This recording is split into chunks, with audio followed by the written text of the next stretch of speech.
पहचाने जाते हैं, जो चलते हैं अहिंसा पथ पर जरूरी कहलाते हैं।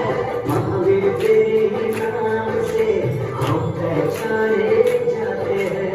वीरा उजाला है, वीरा उजाला, तेरे जयकारों से हो जाए सारा।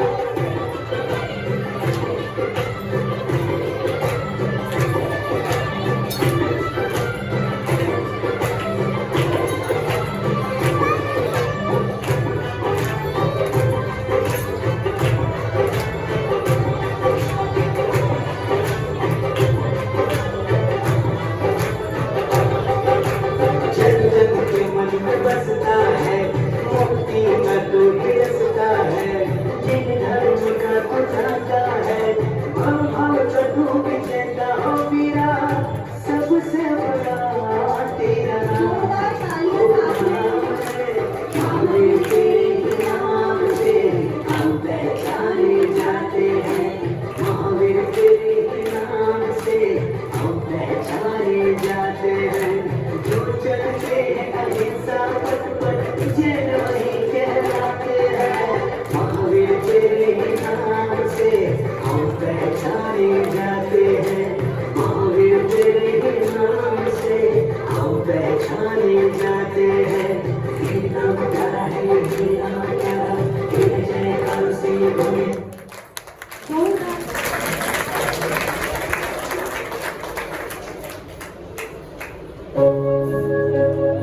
श्री वर्धमान जिन देव के दोनों चरण कमलों में स्थित उंगलियों के नखों की किरणों के समूह की आभा में देवेंद्रों के मुक्तों के शिखर प्रकाशित होते हैं।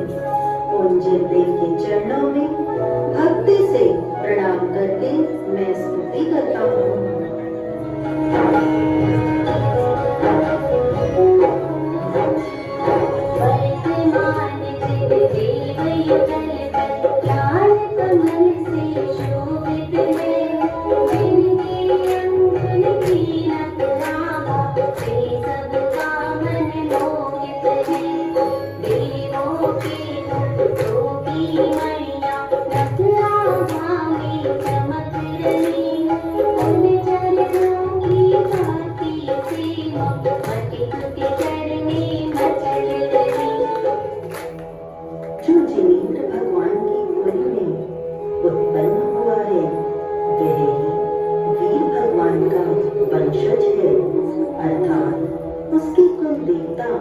भगवान महावीर ही हैं, किंतु जो वीर भगवान को छोड़कर अन्य कोई देवता आदि को मानता है, वह प्राणी सूर्य की प्रचंड प्रकाश को प्राप्त करके मानो जन्मजात अंधा बना फिरता है, या फिर उल्लू की तरह उसे सूर्य के प्रकाश में कुछ दिखाई ही नहीं देता है।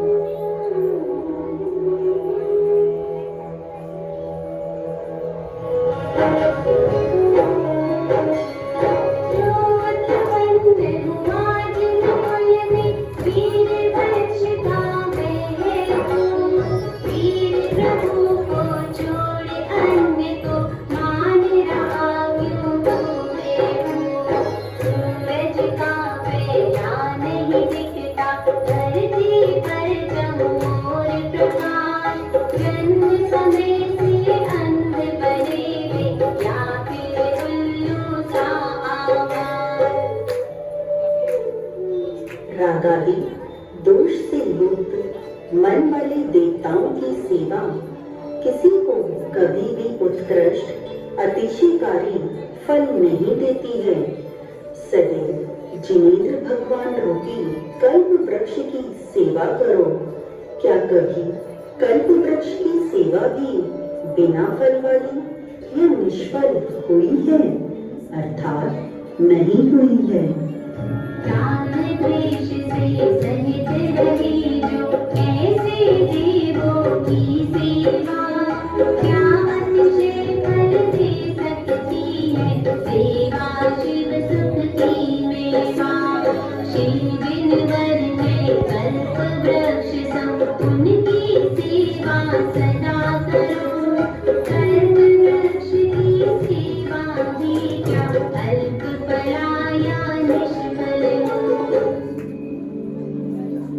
जो व्यंतर और भवनवासी आदि देवों का समूह है, वे देव भी जिन्हें वे भगवान को नमन करके सुख प्राप्त करते हैं, उन्हीं देवादिदेव के शुभ नाम का पवित्र मंत्र यदि सभी अनिष्टों का नाश कर दे तो इसमें विस्मय क्यों करते हो?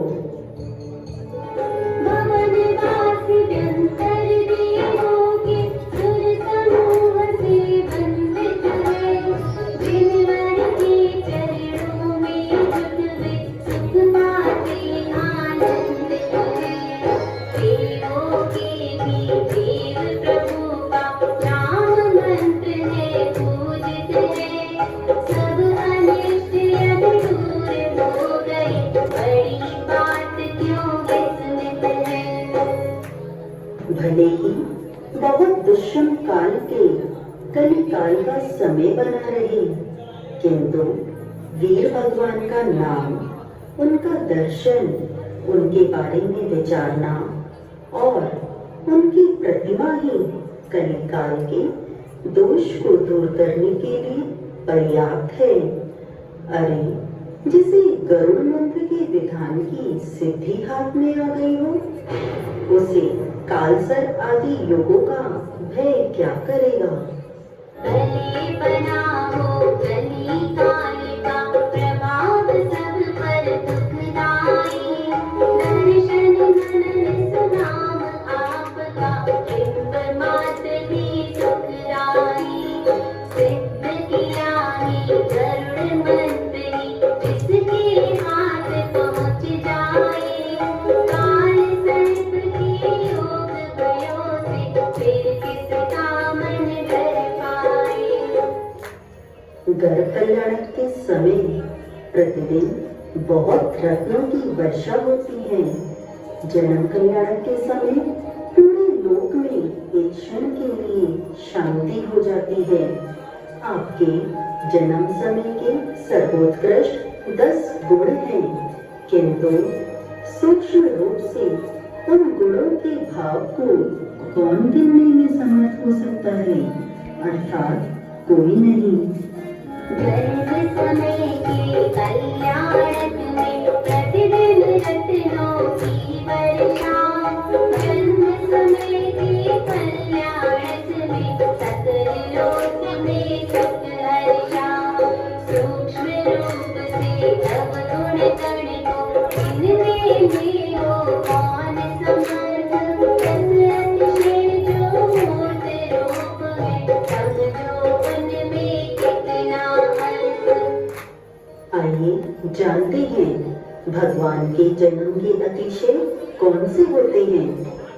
शरीर का पसीना रहित होना, मल मूत्र रहित होना, सुंदर रूप होना, श्रेष्ठ प्रथम संस्थान, उत्कृष्ट सहनन, शुभ लक्षणों से सहित सुगंधित शरीर का होना, अपार शक्ति होना, सबसे प्रेम पूर्वक बोलना, किसी से समानता नहीं रखने वाला, शरीर में सफेद रक्त का होना, ये भगवान के जन्म के 10 अतिशय हैं।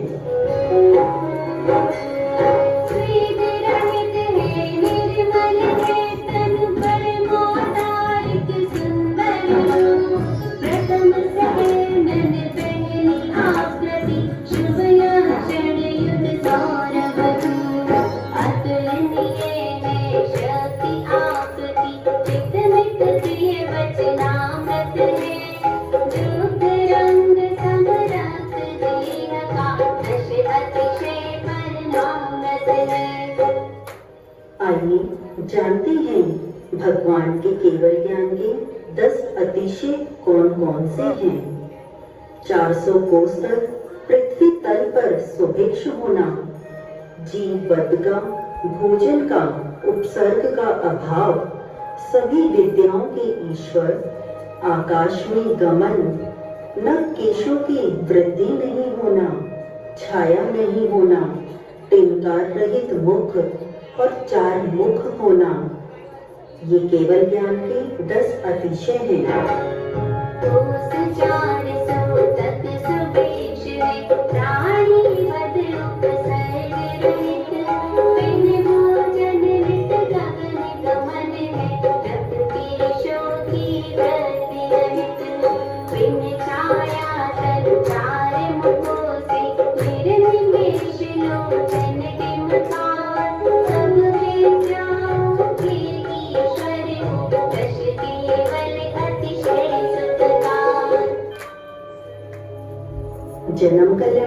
समय मंदर नाम के प्रसिद्ध पर्वत पर सौधर्म इंद्र के द्वारा अभिषेक की क्रिया की गई थी। आनंद रस से भरे उस सौधर्म इंद्र ने उसी पर्वत पर विस्मित होते हुए आपका शुभ नाम वीर रखा था। जन्म समय पर मंदर मेरु पर्वत जो विख्यात रहा, विश्वकर्मी सौधर्म इंद्र ने प्रभु का कर अभिषेक कहा। वीर आपका नाम यही शुभ धरती पर विख्यात रहे। तू आनंदित विस्मित होकर देवों तेरी इंद्र करे।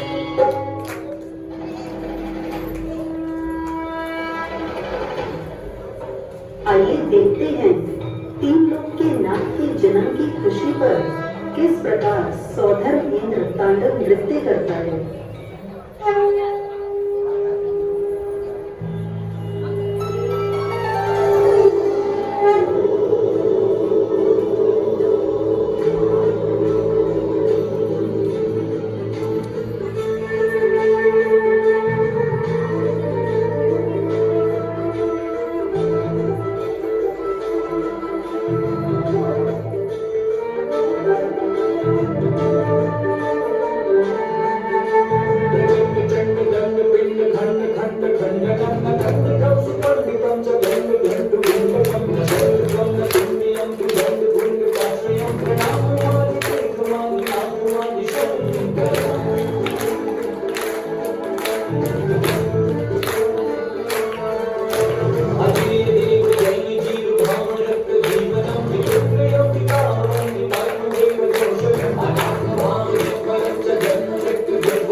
बाल्यावस्था में ही देव बालकों के साथ क्रीड़ा के समय संगम नाम का देव पृथ्वी पर आया। उस देव ने नाग का भयंकर रूप वीर बालक को डराने के लिए रखा। वीर निर्भीक थे, इसीलिए ही संगम देव ने महावीर नाम रख दिया। इस प्रकार महावीर नाम प्रसिद्ध हुआ। शैशव में क्रीड़ा करके वीर बालकों की संग्राम, संगम देव तभी आ पहुंचा, देवी को प्रभु को संताप। नाग रूप धर महाभयंकर, प्रखर वीर नमित हुए। महावीर यह नाम रखा तब, देव स्वयं सब मीत हुए। इस बीते हुए चतुर्थ काल में तीर्थंकर बहुत से राजाओं के साथ दीक्षित हुए थे। आप यह जानते हुए कि एकाकी रहकर मौन रहते हुए और 12 वर्ष तक निर्भीक होकर विहार करते रहे, किंतु कभी खेद को प्राप्त नहीं हुए। इस चतुर्थ काल में जितने पहले जो देश हुए, कई कई राजाओं के संग दीक्षित हो तब जानते। आप जानते थे यह भगवत, फिर भी आप न खेद किए। मौन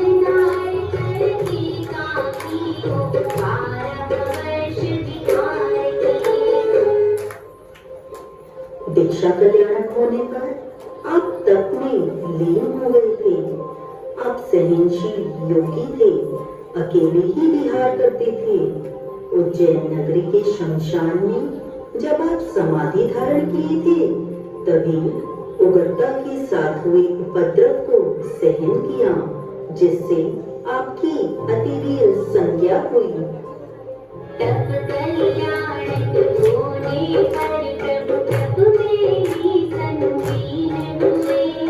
एकाकी बनकर विहार कर सहनशील जोगी जो होए। उज्जैनी के हरघट पर जब आप ध्यान में लीन हुए, सूर्य उपद्रव सह करके नाम लिया अतिवीर हुए। जो अनेक प्रकार के बंधनों से बंधी थी, पीड़ित थी, रोती रहती थी, समय को गुजार रही थी, ऐसी चंदना ने भी भक्ति और उल्लास से जब आपकी विभुता को देखा, तो आपको देखने मात्र से हे भगवान वह भय मुक्त हो गई थी। नानाविध बंधन तारन का जो परिजन में बंधी पड़ी, पीड़ित होकर रोती रहती, कष्ट सहे हर घड़ी घड़ी। वीर प्रभु का दर्शन पाओ, भक्ति और उल्लास भरी। दर्शन पाकर वही जन्मना, बंधन से तब उभरी। हे जैन ज्ञान कल्याणक के समय इस पृथ्वी से 5000 धनुष ऊपर जाकर आपकी समशरण की सभा लगी थी, जो अत्यंत शोभित होती थी। मिथ्या दृष्टियों को आपके मुख दर्शन का पुण्य नहीं है, इसलिए हे भगवान आप इतनी ऊंचाई पर विराजमान हुए थे। ज्ञानोत्सव होने पर प्रभु की समशरण सी सभा लगी। 5000 धनुष ऊपर जाके तनता जब पूर्ण चली। मिथ्या दृष्टि जीवों को तब मुख दर्शन का पुण्य कहा। इसीलिए इतने ऊपर जा शोभित होते देख वहाँ। जो मानसिक उद्दंड था, समझ शास्त्र और पुराणों का जानकार था, ऐसे इस इंद्रभूति का मान भी मानस्तम भूमि में स्थित जिन बिंबों को देखकर विलय हो गया था। इसलिए आपके जैसी सामर्थ्य अन्य पुरुषों में नहीं देखी जाती है। हुआ मान से उद्गत है जो सकल पुराण शास्त्र ज्ञाता। मान स्तंभ बने जिन बिंब, ढोलक इंद्रभूति गाता। मान रहित हो खड़े रहे जो, भूल गए हो सब कुछ ही। जोड़े आपको अन्य पुरुष में, यह प्रभाव क्या होए कभी। तीनों छत्र आपके वैभव का वर्णन इस लोक के लोगों के लिए कह रहे हैं। जो मद गर्व से रहित होता है, वह स्वयं अपने मुख से अपनी विभुता नहीं कहता है। सच है, पराक्रमी सत्पुरुषों की ऐसी ही रीति होती है। इसीलिए आप वीर हैं, मन इंद्रियों के विजेता हैं और भगवान हैं। तीन लोक में प्रभु का धैर्य, तीन छत्र कहते हैं। मद घमंड से रहित हुए जो, कैसे कुछ कह सकते हैं। महापराक्रमशाली सज्जन इसी रीति से रहते हैं। इसीलिए तो वीर जितेंद्र भगवान तुमको कहते हैं। लोभी लोग इस संसार में अपने मन के लोभ के कारण सैकड़ों उपाय करके सिंहासन पर बैठना चाहते हैं, आपको सिंहासन का लाभ होने पर भी आप उससे 4 अंगुल ऊपर रहे। अन्य लोगों के साथ आपकी तुलना बताओ कैसे की जाए? देखा जाता है लोभी सिंहासन पर बैठन को, कड़ी उपाय सैकड़ों जन्मी, मन में लोभ की ऐंठन हो। सिंहासन का लाभ हुआ आप 4 अंगुल ऊपर, कहो आप जाने लोभी क्या, और कहीं हो किस ऊपर।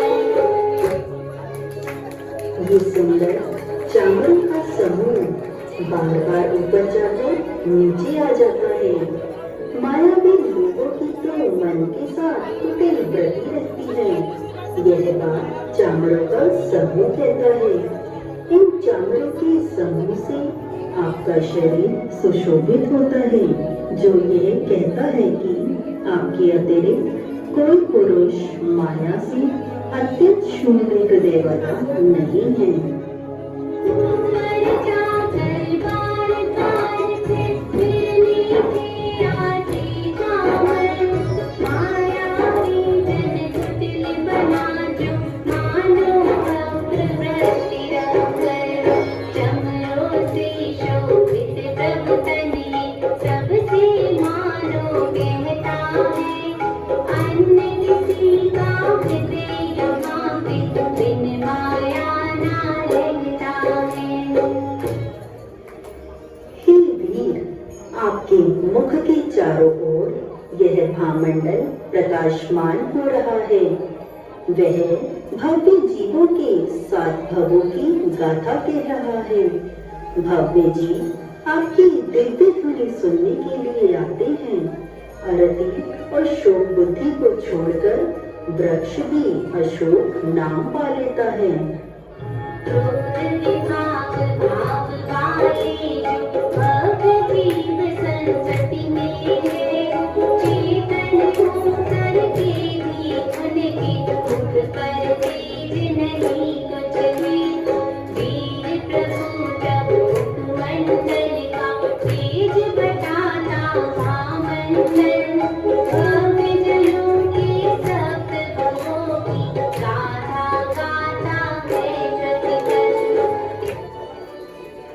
जहाँ आपके चरण रखे गए वहीं पर देवों के द्वारा निर्मित हुए वे कमल सुगंध में और स्वर्ण में हो गए।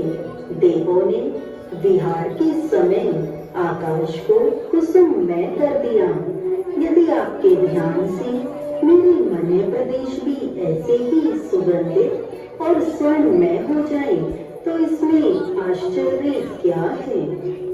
देवों द्वारा पद विहार में नभ में कमल रचे जाते, वही कमल फिर स्वर्णमयी हो अरु सुगंध से भर जाते। आँख चरण के नास मात से कुसुम इस तरह होते हैं, अद्भुत जाय यदि आप ध्यान से बना कमल मम खिलते हैं। इस प्रकार चतुर्दशी की तिथि में योगों को संकुचित करके चौथे शुभ ध्यान के कारण से मुक्त हुए पावापुर के आनंददायी पद्म सरोवर पर स्थित होते हुए आप निर्वाण प्राप्त करके लोक के शिखर पर ठहर गए। योगों को संकोचित करके इस विधि चौरस की तिथि को, चौथे शुक्ल ध्यान को त्याग आप विमुक्त किए खुद को। पावापुर के सौम्य प्रभु को करके आप महानिर्वाण प्राप्त कर शिखर जाके। बाधा उत्पन्न करने वाले अष्टकर्म शत्रुओं को नष्ट करने वाले हे भगवान, आपको नमस्कार हो। स्वर्ग और मोक्ष के सुख देने वाले हे भगवान, आपको नमस्कार हो। विश्व में एकमात्र कीर्ति गुण के नायक हे भगवान, आपको नमस्कार हो। विघ्न करने वाले, अंतराय कर्म को रोक देने वाले हे भगवान, आपको नमस्कार हो। अष्टदय मरिपुभाजत नाशक, हे प्रभु तुमको नमन करूं। स्वर्ग मोक्ष सुख के गुणदायक, हे प्रभु तुमको नमन करूं। आपकी कीर्ति गुणदायक जग में, हे प्रभु तुमको नमन करूं। अंतराय विघ्नों के हारक, हे प्रभु तुमको नमन करूं। इस पृथ्वी पर जो भव्य जीव भाव भक्ति के साथ अपने चित कमल में भगवान को स्थापित करके इस स्तोत्र को करता है और सुनता है, वह विघ्नों को नष्ट करके उचित कार्य में सफल होता है तथा हर क्षण बढ़ने वाले ज्ञान और सुख को प्राप्त करता है। भाव भक्ति से इस प्रकार जो तीर्थ हो काये संसार, हृदय कमल में धार आपको करता रमता मैं। विघ्नों को वह कष्ट करे, पर इष्ट कार्य में रहे सफल। हर क्षण बढ़ते ज्ञान सुखों का पाओ तुम गणंत शिव पर। जिस प्रकार प्राचीन काल में आचार्य भगवान मानदेव जी द्वारा श्री भक्तांबर स्तोत्र की रचना हुई थी, ठीक उसी प्रकार श्री वर्धमान स्तोत्र की रचना सरस्वती पुत्र परम पूज्य गुरुदेव श्री प्रणम्य सागर जी महाराज द्वारा की गई है, जिसे पढ़कर सुनकर सबके हृदय में भक्ति भाव स्वयं में भी उमड़ने लगते हैं। यह हम सबके तीव्र पुण्य कर्म का उदय है कि परम पूज्य गुरुवर श्री प्रणम्य सागर जी महाराज द्वारा रचित श्री वर्धमान स्तोत्र के द्वारा हम भक्तों का हृदय प्रभु के चरणों की भक्ति में लीन हो जाए और उससे उत्पन्न ऊर्जा से हमारे दुष्ट कर्मों का दहन हो जाए। यही संपूर्ण आगम या जिनवाणी है। मुनि श्री प्रणम्य सागर जी की प्रस्तुति रचना का प्रत्येक छंद उनके प्रणम्य नाम को सार्थक करता है। जोरदार तालियां इस छोटी सी